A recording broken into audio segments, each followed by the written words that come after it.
협회장 박원입니다.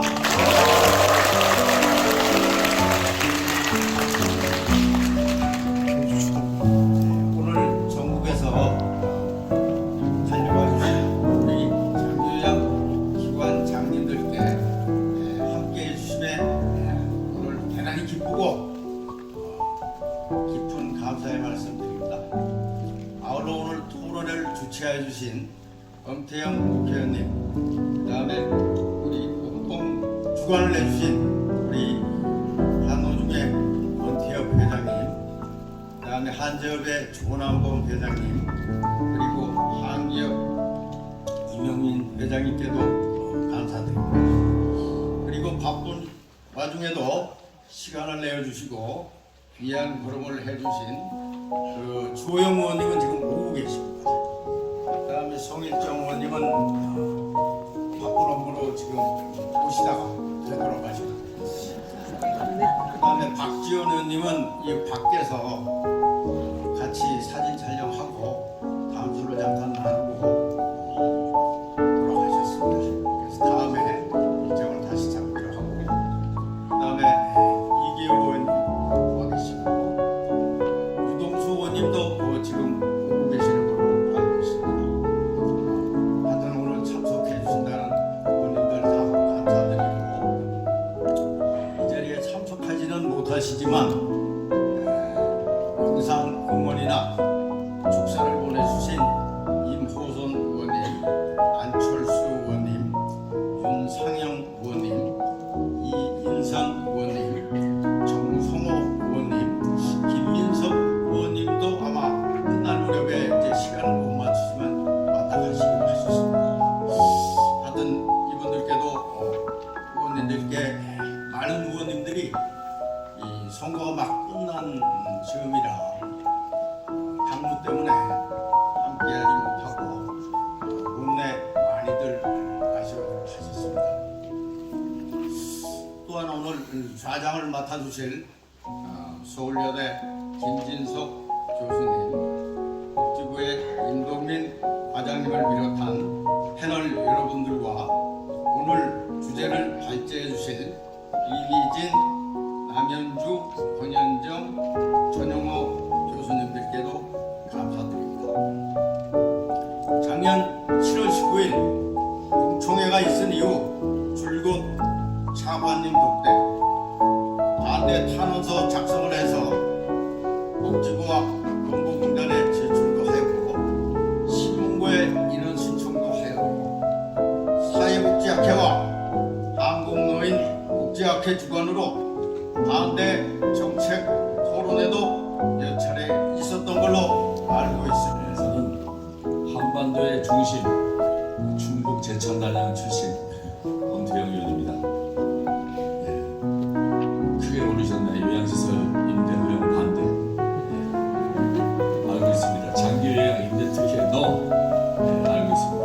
그래서 제가 본 행사를 주관하게 되었습니다.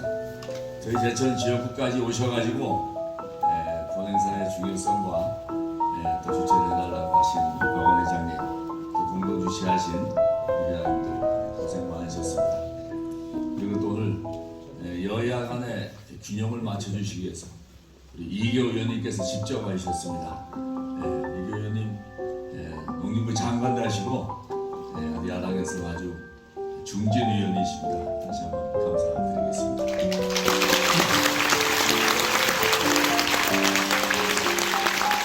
오늘 장기 요양시설 임차 허용 위협에 대한 토론회를 주최하게 되어서 매우 뜻깊게 생각합니다. 아울러 오늘 보신 대로 좌장을 맡아주실 우리 서울여대 김진석 교수님, 그리고 주제 발표를 해주실 이미진, 남현주, 권현정, 전용우 교수님, 그리고 토론자분들께도 먼저 주최자 입장에서 감사의 말씀을 드리겠습니다. 현재 우리나라는 초고령 사회 진입을 목전에 두고 있습니다. 저희 지역구인 제천, 단양은 제천 26%, 단양 36%의 고령화율을 가지고 있습니다. 대안을 마련해야 되고, 여러 가지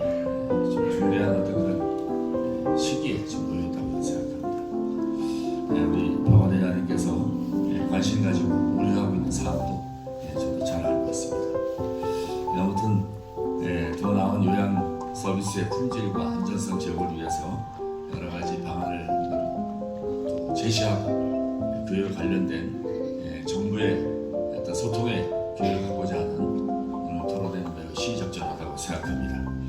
아무쪼록 오늘 전문가분들의 하신 토론이 노인 공공시설의 공공성을 강화하고 또 이해 당사자 간의 서로 간의 해법을 찾는 지혜로운 시간이 되시길 다시 한번 바랍니다.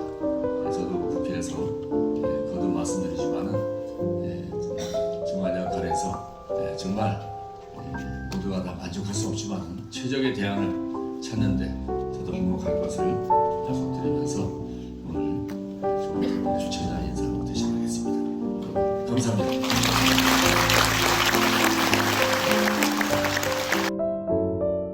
이를 통해서 요양시설 운영했을 경우 부실 운영이 불가피할 수밖에 없는 그런 현실적인 한계가 있다. 방금 이 토론회를 주최를 해주신 정의원 은퇴 의원님께서도 이 어머님과 또 장모님을 요양시설에 모시고 계신다고 말씀 주셨는데 저도 몇 년 전까지 아버지 네 동안 노인 장기 요양시설에 모셨다가 지금 장모를 하셨습니다. 그 과정에서 보니까 정말 저 시설장님을 비롯해서 운영을 하시는 분들이 사명감이 없이는 억만금을 준다고 하더라도 그 일을 할 수가 없더라고요. 그러한 시설에 누구든지 시설을 그냥 임대해서 들어와서 운영을 하고 이렇게 됐을 경우에 그 부실 운영 그걸로 너무 불을 보듯이 뻔한 일 아니겠습니까? 또 한 가지는 그렇게 되면 이제 이 소위 말하자면 진입 구조가 굉장히 원활하게 운영되어서 너나 나나 할 것 없이 이제 요양시설 운영이 가능한 거죠. 그렇게 되면 경쟁이 치열해지니까 수가를 좀 낮출 수 있을 것이라고 그렇게 말을 하시는 분들 계셔요. 정부에서도 그런 주장을 하고 있는 걸 알고 있습니다. 그러나 현실은 결국 그렇지 않습니다. 시설이 굉장히 여러 단계로 차별화가 되면서 도리어 수가가 늘어나고 그래서 서민들의 부담이 커질 수밖에 없는 그런 현실적인 부작용을 초래할 수 있다고 저는 그렇게 알고 있습니다. 맞습니까? 조금만 고개를 돌려서 바라보면 쉽게 보이는 그런 부작용을 생각하면서 아마 정부가 무리해서 이 정책을 계속하지는 않을 것이라고 저는 생각을 합니다만 오늘도 이제 이 보건복지부의 관계께서 참석을 하시는 것으로 알고 있는데 혹시라도 만에 하나라도 이 장기요양 임대를 허용할 뜻을 가지고 있었다면 오늘부터 바꾸시기 바랍니다.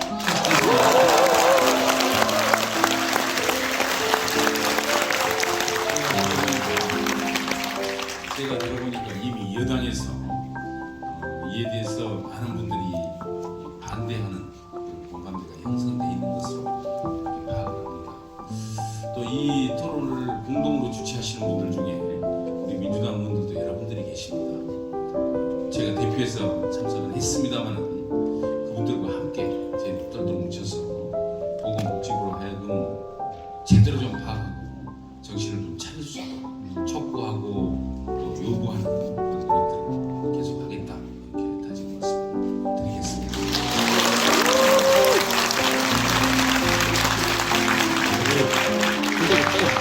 좋습니다. 오늘 뜻깊은 토론회 개최 진심으로 축하드립니다.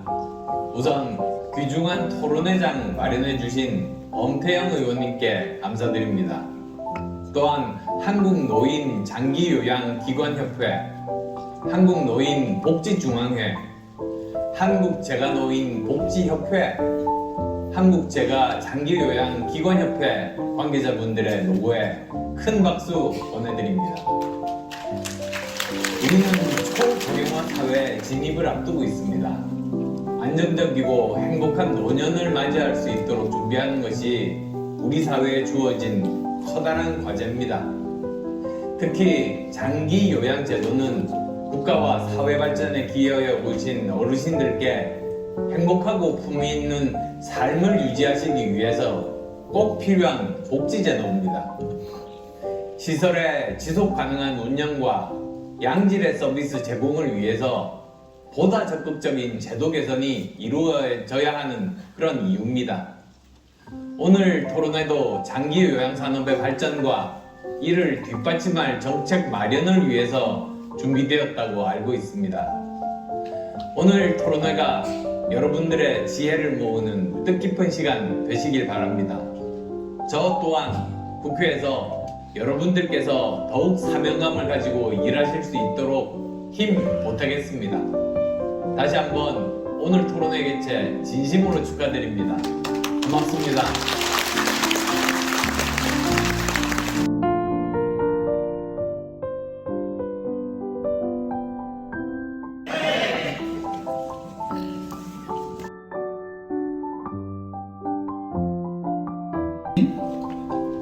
그리고 영신대학교 사회복지학과의 권현정 교수님이십니다.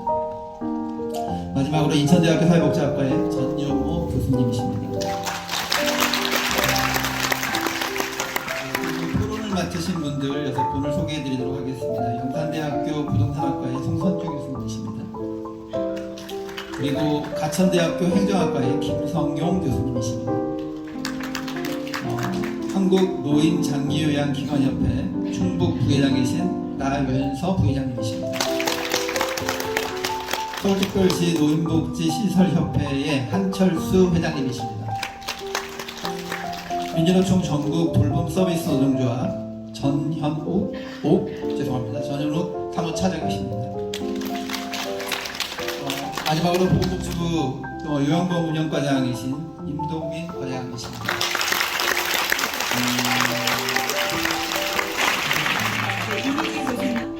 네, 지금 책에 제 목차에 있는 것처럼 이제 연구의 배경 및 목적 그리고 장기요양시장 금융화에 대해서 이론적 접근하고요. 사회 국가에 대해서 살펴보고 일본에서의 현황 제가 출장국으로 다녀왔는데 그것에 대해서 간단히 말씀드리고 노인 요양시설 사회형의 위험에 대해서 그리고 정책적인 대응에 대해서 말씀드리도록 하겠습니다. 다들 아시는 것처럼 2000년대 초반부터 이제 영국과 미국에서는 장기요양의 금융화가 굉장히 심화가 됐고요. 이제 사모펀드, 자산운용 하기 시작합니다. 사모펀드는 이게 대중에게 공개가 되어 있지 않고 그리고 소유권도 굉장히 복잡한 그런 구조를 갖고 있습니다. 금융화로 인해서 파생되는 문제는 아까 위원님들이 말씀하신 것처럼 서든플러스처럼 3만 명이 갑자기 전원 조치를 해야 되는 그런 문제들 아니면 부당 청구라든지 조세 도피 조세를 전혀 납부하지 않는 문제라든지 학대 발생 등의 문제가 발생하고 있습니다. 지금 인차 허용제도는 2021년 금융위원회에서 실은 논의를 했고요. 이런 것들이 실은 보험업계의 오래된 주장을 반영한 정책이기도 합니다. 그래서 보험업계가 설립한 연구소에서는 인차 허용이 필요하다. 그리고 이제 경제신문 위주로 해서 인차 허용이 필요하다. 이런 입장을 하고 있을 있습니다. 그리고 이제 사모펀드 회사도 장기요양시설에 이미 진입을 했고요. 아시아 최대의 사모펀드 MBK 파트너스라고 있는데 여기서도 실은 이제 요양시설에 진출하고 싶은데 이 소유권 규정 때문에 하지 못하고 있다라고 이야기를 하고 있습니다.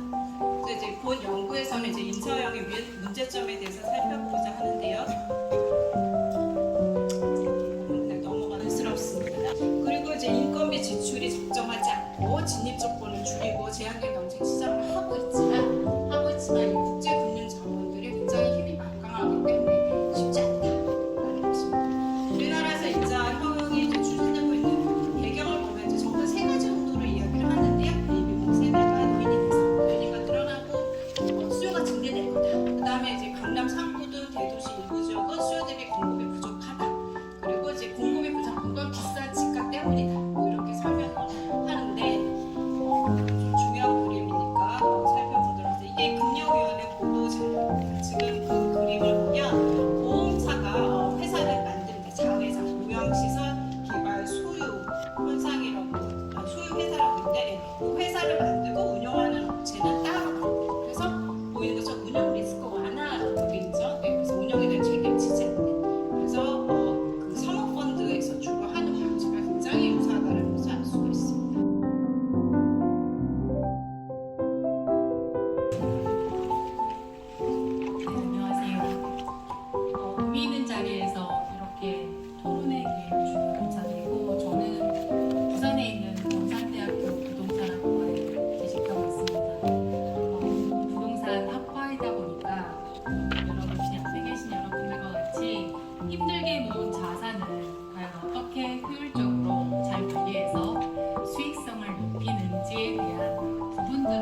자본을 이용하기 때문에 내 의사대로 움직일 수 없다라는 게 그 전제로 깔려 있는 거고, 임차 허용에 대해서 굉장히 민감한 부분인데, 이렇게 임차가 허용된다면 이 장기요양시설에서 대기업 또는 인간의 여러 자본들이 투입된다라는 걸 의미하고, 그것은 바로 이제 우리 시장이 금융화로 연결되고 확대될 수 있다라는 걸 의미하는 것 같습니다. 기준이 과연 소비자 입장에서, 수요자 입장에서 운영되고 있는지 보다는 얼마만큼 투자자를 위해서 수익 구조가 나고 있는지에 대한 끊임없는 중간에 보고서와 감독과 관찰을 받고 관리를 받고 있고요. 이게 이 수익률이라는 구조가 변화가 되면 투자자들이 빠져나가게 됩니다. 그러면 안정적인 공급이나 다양한 서비스에 대한 혜택이나 이런 부분이 과연 지속적으로 유지될 수 있는가에 대해서는 여전히 의문이라는 거죠. 사용지, 그다음에 장기요양 시설이라고 하는 거에 공급의 안정성, 친구나 더 중요한 게 소비자 입장에서 봤을 때의 부담성 이런 거를 갖다가 강조해 주신 것 같습니다. 이 정도의 발표를 하시면 대략 한 1분 30초부터 초과하신 겁니다. 다음부터는 이제 그 시간을 한번 고려를 해주시면 부탁드리겠습니다. 네, 그럼 두 번째로 가천대학교 행정학과의 김성경 교수님 토론 듣도록 하겠습니다. 예, 안녕하십니까. 가천대학교 김성경입니다. 반갑습니다. 그리고 사회자 자장 보시는 교수님께서 7분 안에 끝나라고 하기 때문에 6분 30초 안에 끝나도록 노력 한번 해보겠습니다. 제가 말씀을 드릴 때 조금 미진한 부분이나 아니면은 좀 궁금한 내용이 있으면은 제가 준비한 토론문을 참고하시면 될 것 같습니다. 현재 정부에서 시행을 했었을 때 저는 개인적으로 참 좋은 정책이라고 생각을 합니다. 물론 이제 임차라는 것을 두지 않고 제가 말씀을 드리는 겁니다. 일단은 장기 요양시설에서 정부가 관심을 가져준다는 자체가 좋습니다. 왜냐하면 저도 제가 앞으로 20년 뒤에 제 인생은 동사무소에서 책임을 지기 때문입니다. 왜냐하면 제 자식들은 저를 책임지지 않거든요. 동사무소나 장기요양시설에서 분명히 책임을 지기 때문에 수요에 비해서 공급시설이 너무나 부족합니다. 그 공급이 부족한 것을 정부에서 사기업이나 아니면은 기업, 정부 차원에서 공급을 하겠다는 강한 의지이기 때문에 너무나 좋게 생각을 하고 있습니다. 금융화에 따라서 오늘 발제하신 내용을 보면은 금융화에 따라서 리츠나 펀드를 이용해서 상품화를 만들어서 공급을 하겠다는 것을 전제하에 오늘 발표를 하셨기 때문에 저도 그 펀드와 리츠에 따른 금융화 관점에서 잠깐 몇 가지만 말씀을 드리도록 하겠습니다. 먼저 펀드하고 리츠라는 게 참 생소한 단어죠. 이 부동산 펀드와 리츠는요. 먼저 그 부동산 펀드를 보시면 이 부동산 펀드는 집합 투자업자가 다수의 투자자로부터 자금을 모읍니다. 그래서 이 기구를 설립을 하는데요. 재산의 50%를 부동산에 투자를 해야 돼요. 아마 다 아실 거예요. 노인학대 사건 독립에서 운영하는 곳이었습니다. 그러면서 150만 원에서 그 당시에 한 수십 명의 요양보호사 선생님들이 500만 원까지 벌금을 처분받은 걸로 알고 있어요. 근데 업무정지 처분에 있어서는 79분의 어르신을 옮길 곳이 없어서요. 역시 지자체에서 처분 수위를 결정 못한 사례 있습니다. 인터넷에 이제 검색해 보시면 모두 다 나올 거고요. 그래서 만약에 이분들이 금융회사들이 들어와서 체인화를 했을 때 재정 상태가 수가가 정말 내가 원하던 만큼의 수익이 발생하지 않는데 또 내지는 폐업이 되었을 때 그 어르신들의 문제는 주거 안정성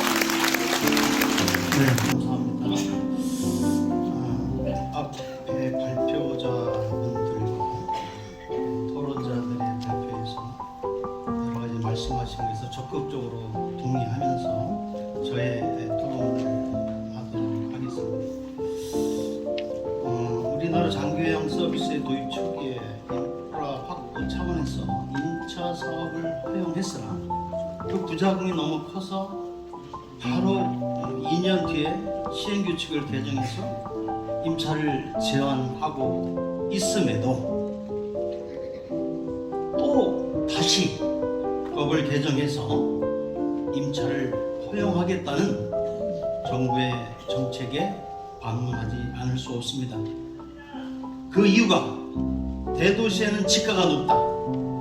그러니까 노인 요양시설이 어렵다.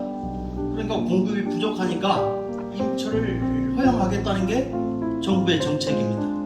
누가 들으면, 국민들이 들으면 맞네, 그럴 것 같네, 이렇게 착각할 수 있습니다.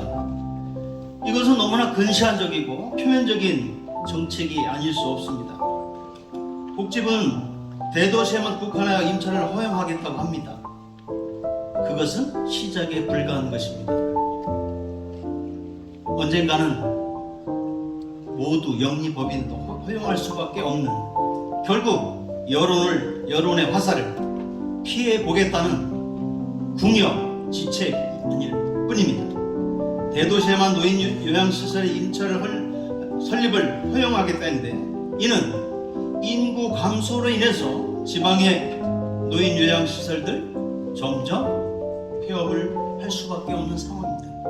아까 발제도 말씀드렸듯이 동경은 지가가 비싸기 때문에 어차피 동경 내에 설립할 수가 없기 때문에 외곽에 설치할 수밖에 없었다는 것이 일본도 당면한 문제입니다.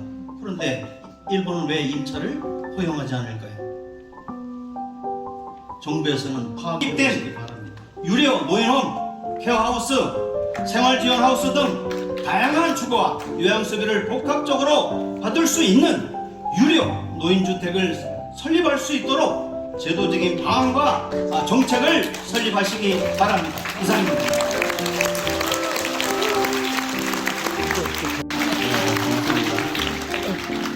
사실은 사용자 기관협회에서 토론을 하니까 고민이 좀 많이 됐고 부담도 많이 됐지만 같은 입장에 있다라는 말씀을 전합니다. 저희 노동조합을 하면서 이제 사용자들이랑 갈등도 되게 많았는데 정부가 제도를 개선해주지 않는 문제를 사용자랑의 어떤 갈등만으로 해결할 수는 없다, 이런 결론을 많이 내렸고요. 그래서 향후에 있어서는 제도 개선에 있어서는 사용자 측과 같은 입장에 있다고 하면 적극적으로 함께하자라는 입장을 전합니다. 이야기했지만 매매, 매각, 통폐합 이런 것들이 이루어진다고 하면 우리 안에서 일하는 요양 노동자들은 일자리를 잃게 되거나 불안정 노동에 시달릴 수밖에 없고 생계 위협을 느낄 수밖에 없을 것이다, 이렇게 생각을 합니다. 다음은 좀 구체적으로 KB 사례를 좀 말씀드리려고 하고 있고요. KB에 일하는 노동자 한 3분 정도 제가 통화를 좀 하고 왔습니다. 이제 91페이지 표가 있죠. 이 표에 보면 일단 홈페이지에 올라온 자료를 제가 정리한 겁니다. 위례하고 서초 빌리지 두 군데가 있는데요. 저는 깜짝 놀랐던 거는 서초 빌리지에는 4인실이 없구나, 그리고 위례 빌리지에도 이 4인실이 아주 조금만 있구나. 지금 현재는 다 4인실 운영하고 있는 거 맞으시죠?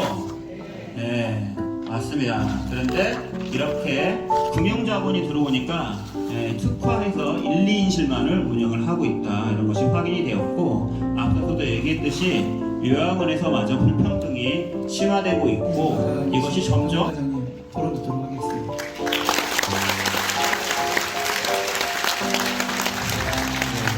인사드리겠습니다. 저 요양보험운영과장님 동민입니다. 아마 여기 계신 분들은 저랑 한 번씩은 다 보셨을 것 같네요. 왜냐하면 제가 4개 단체 다 행사 때 가서 특강도 해드리고 기본계획 설명도 해드리고 해서 아마 다 뵀던 분들인 것 같습니다.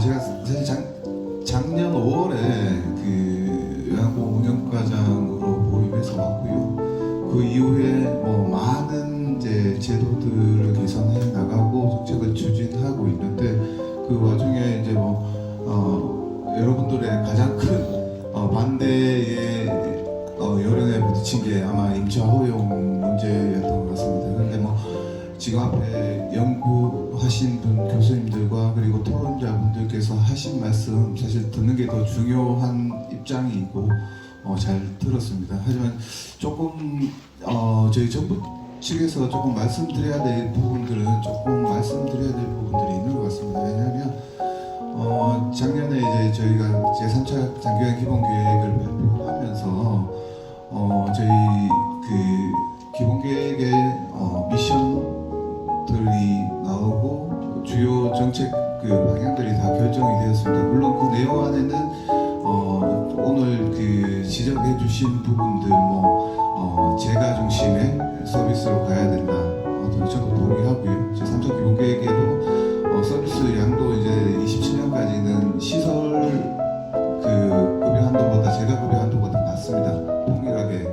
동등하게 맞춰가겠다는 내용도 포함이 되어 있었고요. 그리고 서비스의 양도 지금 7대3 정도 되는데요.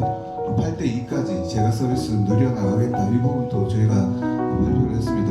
그리고 임대가 중요한 이제 문제가 되고 있는 이 임대 부분이 어디서 나왔냐 하면 지금 규제 완화로 해서 부업계인지 선보협회인지 모르지만 계속적으로 진입 규제를 완화해달라 또는 개인인지는 잘 모르겠습니다. 했는데 저희는 계속 신중한 입장이다. 왜냐하면 신중하게 검토가 되어야 된다. 어르신들의 주거 안정성이 가장 제일 중요한 부분이기 때문에 신중하게 검토가 되어야 된다. 계속 저희는 그런 식으로 대응을 하고 있습니다. 그렇기 때문에 저희가 검토한다고 100% 추진된다 그렇게 생각하지 말아주셨으면 좋겠고요. 그리고 지금 일본 사례 아까 말씀하신 저희도 일본 사례도 확인을 해봤습니다. 통지라고 하죠. 저희 통지에 보면 임차는 허용하는데 사례는 없는 게 저는 충분히 토론하고 논의해서 추진하겠다는 말씀 드리겠습니다. 감사합니다.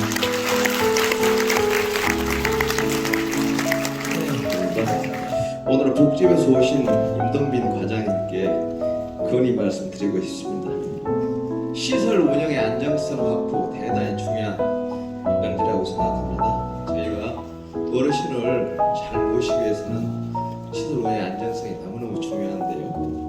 제가 보는 관점에서 시설 운영의 안정성을 위한 몇 가지 제안을 드리고자 합니다. 첫 번째, 아까 대출 비율 하향을 통한 이자 지출을 줄여도 좋겠다는 말씀하셨는데 지금 현재 낮은 요양급여 수가 비현실적이라고 저는 생각합니다만 이런 수가에서 요양보호사 처우 개선을 또 급여 인상은 사실상 불가능합니다. 그래서 이자율을 좀 감면해주는 방안 저는 적극적으로 검토해야 된다고 봅니다. 정부에서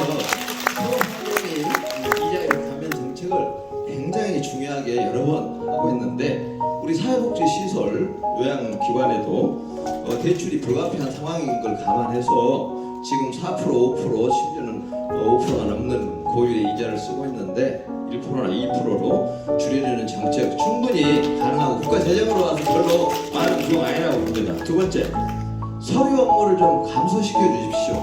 저희 같은 경우 70호인 시설 수가 산정 기준 사회복지사 1명입니다만은 4명을 쓰고 있는데도 사회복지사가 계속 바뀝니다. 왜? 낮에 어르신 응대하고 보호자 응대하고 전화 받고 여러 가지 프로그램 진행 바빠 죽겠는데 저녁에 남아서 서류 작업을 해라고 원장이 이렇게 시키잖아요. 그러면 도저히 못하겠다고 나가고 있는데 사회복지 교수님들 제발 서류 늘리는 그런 정책 대안 하지 말고 서류 줄이는 정책 대안을 좀 내시고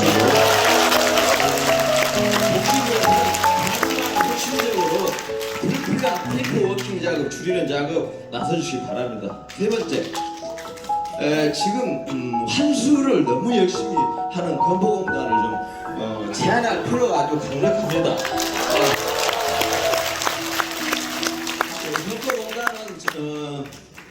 건보공단은 경제기획원으로부터 환수 목표액을 할당받아 가지고 경영평가를 잘 받느라고 아주 열심히 환수를 하고 돌아다니는데 환수의 주 그 사유를 보면은 인력 감산 기준이 잘못되어 있어요.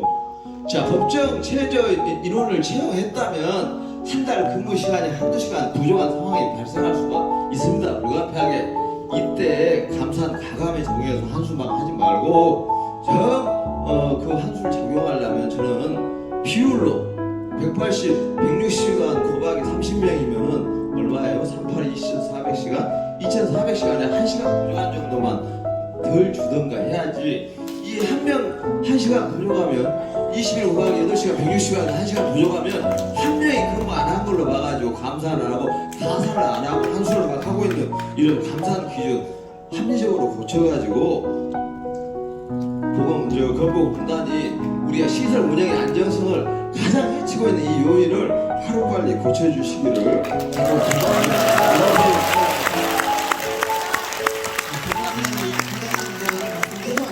제가 한 말씀만 더 드릴게요. 선생님 잠깐만요. 잠깐만요. 예. 선생님 잠깐만요. 예.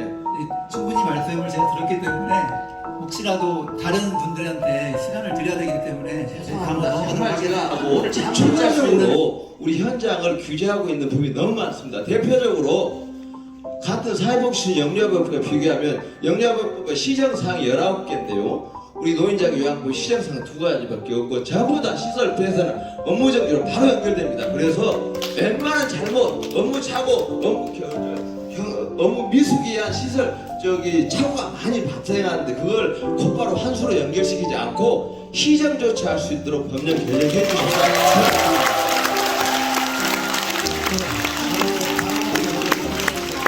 이제 임차 허용하고 있는 것보다 좀 더 엄격하게 하실 거라고 임 과장님께서 말씀을 하셨는데 일본과 달리 우리나라는 영리가 지금 진출을 할 수 있는 그런 상황이기 때문에 비영리에 한해서 임차를 엄격하게 한다고 해서 영리가 들어올 수 없게 막을 수 있을 것인가 저는 없을 거라고 생각을 합니다. 그래서 지금은 뭐 좋은 의도를 갖고 하실지 모르겠지만 어쨌든 임차가 허용이 되면 그 물꼬를 막을 수가 없고 그것으로 인한 폐해는 몇십 년 후에 누적이 돼서 나타날 텐데 그 역사적 책임을 어떻게 지실 건지 한번 깊은 고민하시기 바랍니다.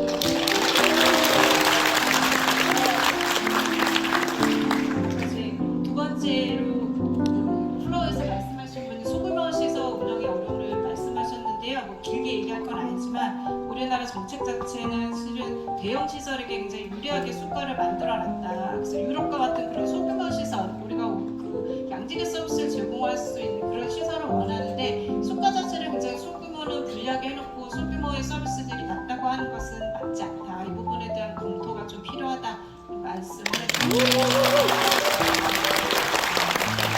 때 거기에 대해서 적극적으로 반대를 하고 19개 학회를 그런 성명서를 주도했다.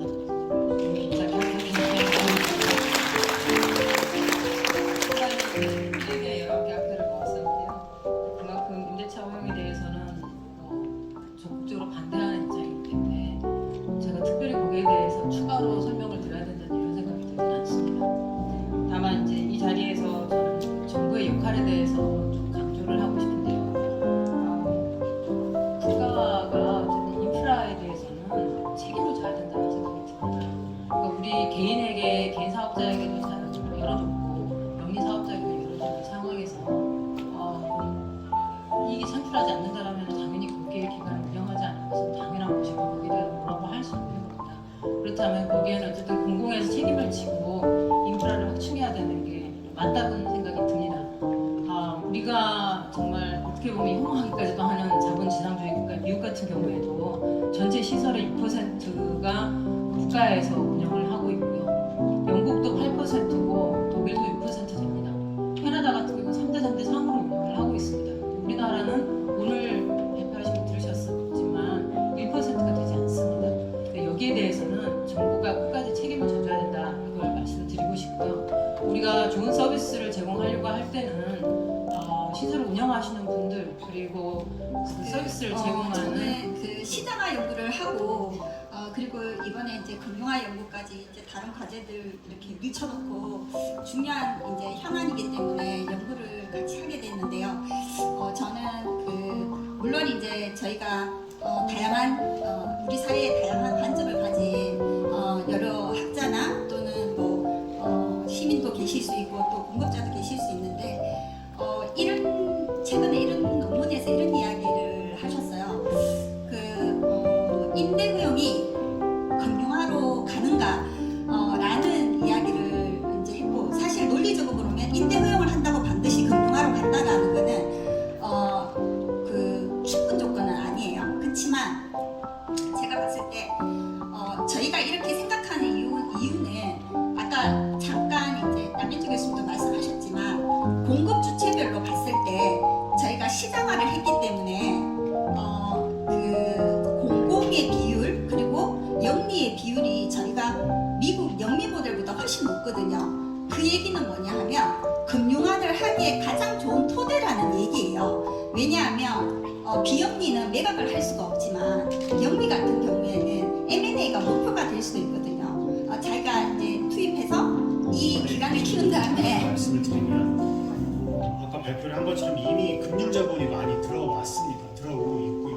이거 더 빠른 속도로 자본은 한번 들어가면 자기 이익을 확장하기 위해서 다른 일반 시장보다 장교양 시장이 훨씬 더 땅 짓고 해양 짓기 식으로 이익을 창출하기 쉽다고 생각해서 금융자본의 시장의 잠식이나 시장 지배는 훨씬 더 빨라질 것으로 예상이 됩니다.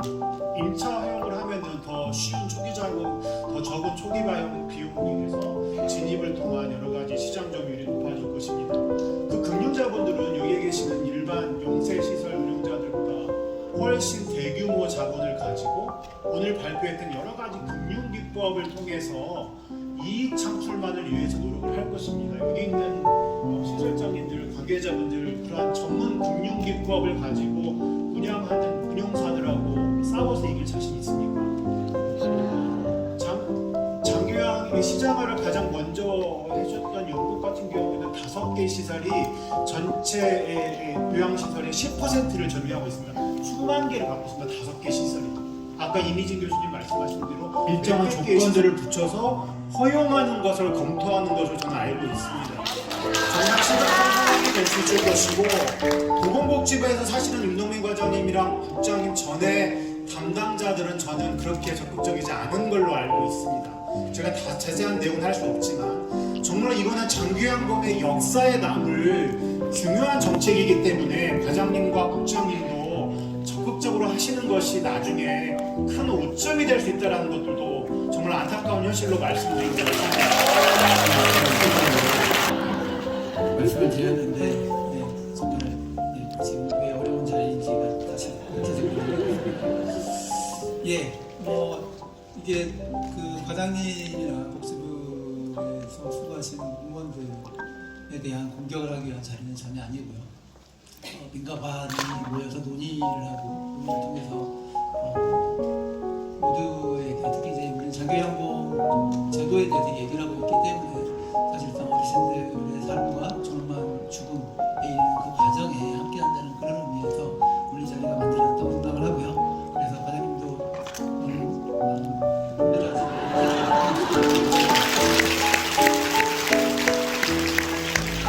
장교양 시설 임차 허용 위험에 대한 토론회 제목에 있는 것처럼 이 토론회 경우에는 명확하게 방향에 대한 동의가 있으신 분들이 모인 자리인 것 같아요. 그런데도 불구하고 우리 사회가 지금 여기 계신 분들의 부드러운 움직임이 아니고 또 다른 생각을 하시는 분들이 또 박히 지켜보고 있다고 생각합니다. 그래서 이 자리에 계신 분들이 지금 모여서 의견을 모아주시는 일들이 지속적으로 논의되고 그 논의가 확산될 수 있었으면 하는 바람입니다. 전국에서 오신 걸로 알고 있어요. 내려가실 길도 바쁘실 텐데 고생하셨고요. 특히 오늘 발제해 주신 연구자 4분 그리고 토론자 6분 모두에게 감사의 말씀을 드립니다. 그리고 우리 앞으로 감사합니다. 금융업에서 장교양기간 진입을 준비하기 위해서 굉장히 뜨겁게 움직이고 있습니다. 아까 그 임용민 과장님께서 전문가하고 우리하고 같이 이야기하시겠다고 했는데 쉽지 않습니다. 그래서 오늘 이 자리가 장교양 임차 허용이 내포하고 있는 수많은 위험성과 문제점을 널리 알리는 자리가 되었길 바라고 우리들은 노인의 인권, 건강권, 주거 안정권 또 욕구 충족을 위한 질 향상을 위해서 꾸준히 16년 동안 우리가 이루어놓은 노인장기요양 제도